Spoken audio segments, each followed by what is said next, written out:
Il aura fallu 6 années d'intenses négociations et de diplomatie sur l'échiquier mondial du tourisme pour arracher ce bel exploit de la Côte d'Ivoire chez le premier voyagiste mondial, l'Allemand TUI. Un pas important qui marque l'intérêt des tours opérateurs mondiaux pour la destination Côte d'Ivoire, après des années d'incertitude. Pour l'agence de promotion du tourisme qui a mené de bout en bout le projet, c'est inédit. Vous savez, nous avons souffert, mais parce qu'effectivement, il y avait des blocages. Les blocages sont levés petit à petit avec la contribution des uns et des autres pour favoriser l'image de la Côte d'Ivoire. Un voyagiste, si vous n'êtes pas chez lui dans ses catalogues, personne ne parlera de vous. Beaucoup de gens qui ignorent que lorsque vous n'êtes pas inscrit sur un voyagiste, donc vous ne figurez pas dans leur catalogue, vous ne pouvez pas vendre votre destination à l'étranger.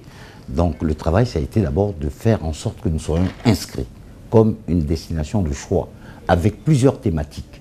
Pour sa première offre touristique, le géant voyagiste a conçu le circuit sur la route du cacao. Quoi de plus normal?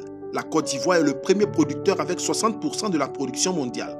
Un circuit qui offrira la possibilité aux touristes étrangers de découvrir les potentialités du cacao ivoirien, mais au-delà, tous les atouts économiques et culturels du pays. Les villes d'Abidjan, de Yamoussoukro, Soubré, Grand-Bérébi et San Pedro ont été retenues pour le circuit.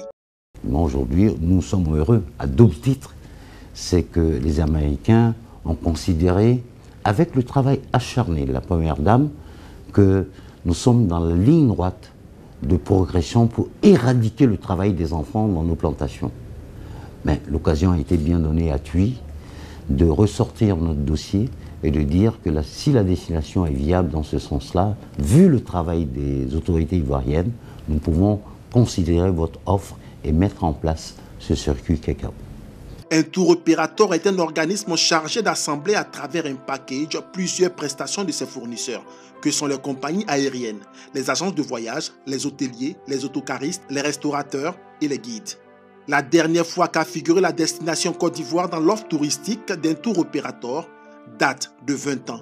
Aujourd'hui, la faillite du voyagiste Thomas Cook a redessiné la cartographie touristique à travers le monde avec de nouvelles destinations prisées, comme la Côte d'Ivoire. L'arrivée du voyagiste allemand au bord de la lagune ébriée va certainement aiguiser l'appétit d'autres tours opérateurs. Et je pense que c'est une opportunité que nous, les opérateurs ivoiriens, on doit attraper. Parce qu'une seule agence ne pourra pas satisfaire tous ses clients. Donc c'est de se mettre ensemble et donner encore d'autres packages. Les actions de promotion du tourisme ivoirien à l'international